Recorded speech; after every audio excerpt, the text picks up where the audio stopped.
विपक्ष लगातार पीएम मोदी और बीजेपी के 400 पार के नारे को लेकर निशाना साध रहा है। महाराष्ट्र के कोल्हापुर में पीएम मोदी ने इंडिया अलायंस पर हमला किया। पीएम ने कहा कि एनडीए 2-0 से आगे चल रही है और कांग्रेस ने तो देश विरोधी और नफरत की राजनीति के 2 सेल्फ गोल कर लिए।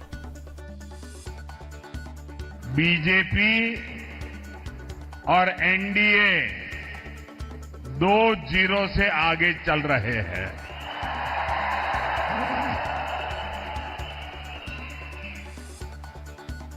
कांग्रेस और इंडिया अलायंस ने देश विरोधी और नफरत की राजनीति के 2 सेल्फ गोल कर लिए हैं और इसलिए ये पक्का हो गया है। फिर एक बार पीएम मोदी के 400 पार वाले बयान पर हमलावर हुई प्रियंका गांधी। प्रियंका ने महाराष्ट्र में जनसभा को संबोधित करते हुए कहा, बीजेपी 2 चरणों की वोटिंग के बाद से घबरा गई है और बैकफुट पर आ गई है।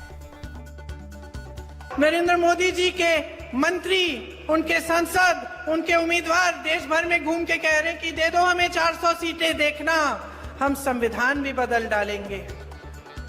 संविधान क्यों बदलेंगे? किस लिए बदलेंगे? आपके अधिकारों को कमजोर करने के लिए। वो जानते हैं कि ये अधिकार संविधान ने आपको दिए हैं। जब ये बात फैल गई पूरे देश में, मोदी जी को दिखने लगा कि पहले चरण में उनको कम वोट आ रहे हैं, घबरा गए, बौखला गए। फिर आपके सामने हर मीटिंग में कहने लगे कि हम संविधान को नहीं छुएंगे। तो फिर ये कहलवाया क्यों? मैं तो नहीं मानती कि इनकी पार्टी में इनके उम्मीदवार और इनके मंत्री पूरे देश भर में घूम के ये कहेंगे कि हम संविधान को बदल देंगे और नरेंद्र मोदी जी की इजाजत के बिना कहेंगे। लोग तो कहते हैं इनकी इजाजत के बिना पत्ता नहीं हिलता भाजपा में।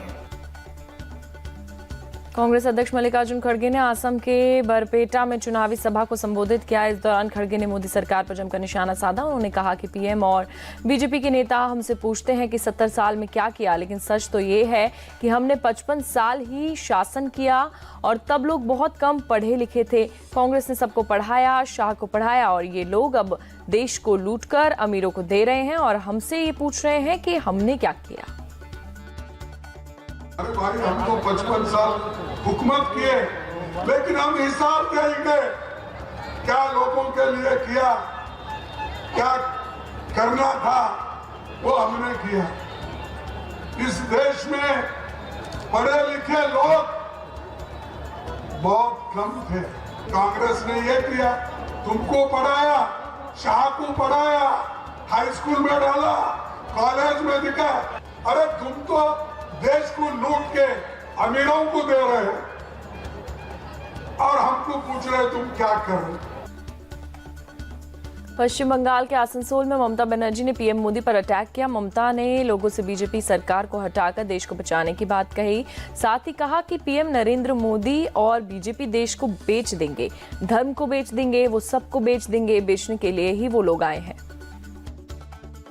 अगर आपको दिल्ली में बीजेपी सरकार हटाएंगे तो भी देश रक्षा होंगे। अपना रोटी कपड़ा मकान के बेच देगा। उन्होंने सबको बेच देंगे कि उन्होंने बेचने के लिए आया है। आप लोगों को वोट खरीद करते हैं जुमला कह के। 100 दिन का काम का मजदूर अगर रुपया ना मिले तो आप रुपया नहीं दिया, बोलता है तृणमूल चोर है। आप दिखाओ, साबुत दिखाओ।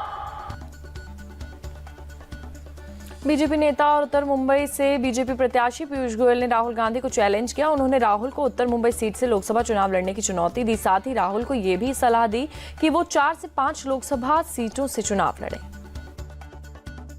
चुनौती देना चाहूंगा, मैं खुले दिल से स्वागत करूंगा। राहुल गांधी जी मेरे क्षेत्र में आए, उत्तर मुंबई में, और लड़े। वो चाहे तो उत्तर मुंबई भी आए, अमेठी भी आए, बनारस में लड़े ना। हिम्मत है तो बनारस में लड़के दिखाए। और मुझे लगता है उन्हें 4-5 कॉन्स्टिट्यूएंसी से लड़ना चाहिए। कोई शायद तुक्के में एक आध आ जाए, क्योंकि वायनाड से तो हार रहे हैं और मेरी बहन स्मृति ईरानी जी उनको अमेठी से इतनी बुरी हार दिलाएंगी इस बार कि फिर वो पार्लियामेंट में तो आने का सवाल नहीं है, पर वो जनता के बीच में जाने लायक नहीं।